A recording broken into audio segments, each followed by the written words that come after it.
In this tutorial, we'll use Workspace ONE Access to add Salesforce as a web app to the Unified App Catalog. This is actually the second part of a two-part process for providing users with single sign-on access from the Intelligent Hub app or web portal.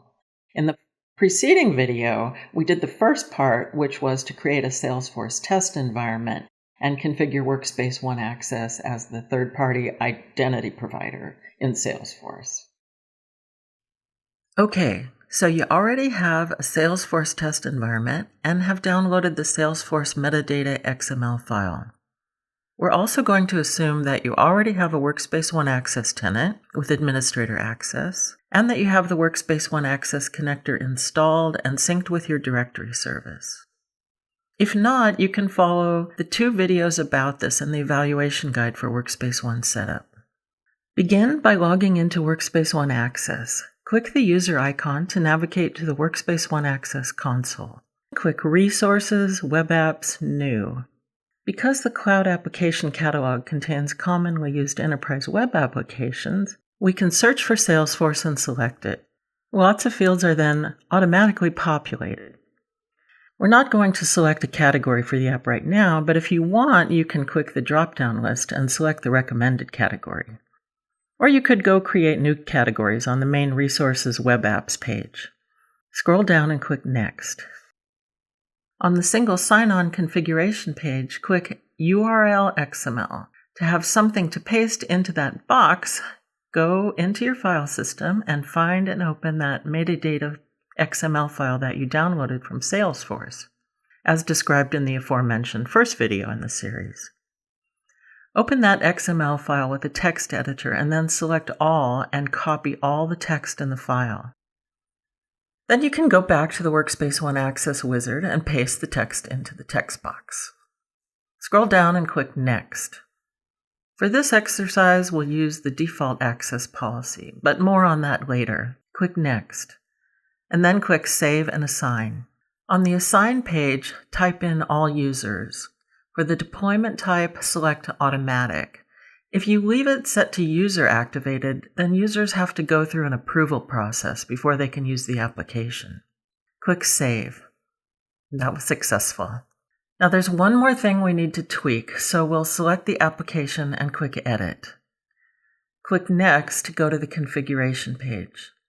Scroll down. For the username format, the help text says to leave the field unspecified unless the service provider, in this case Salesforce, requires a particular subject format. And Salesforce does not for this field, so we'll leave this.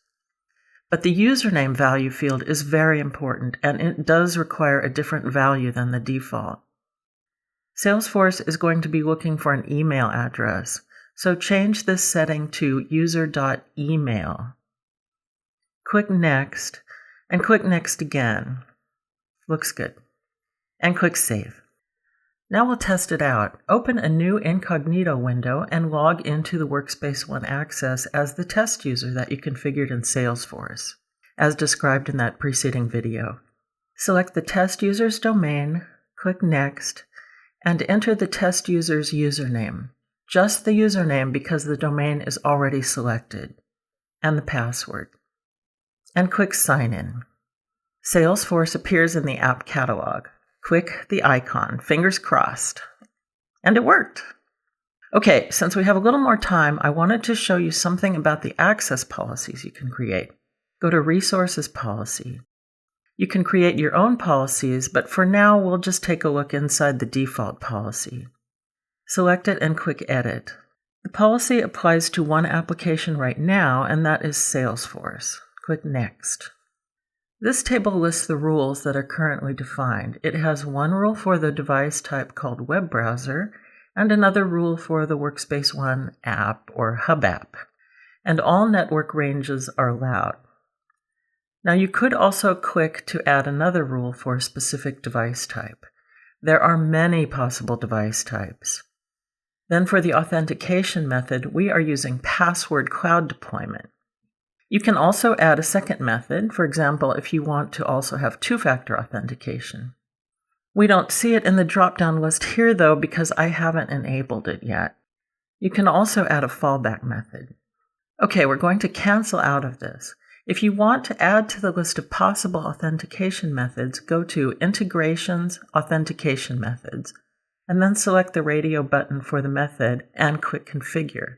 The rules can be very granular and very powerful.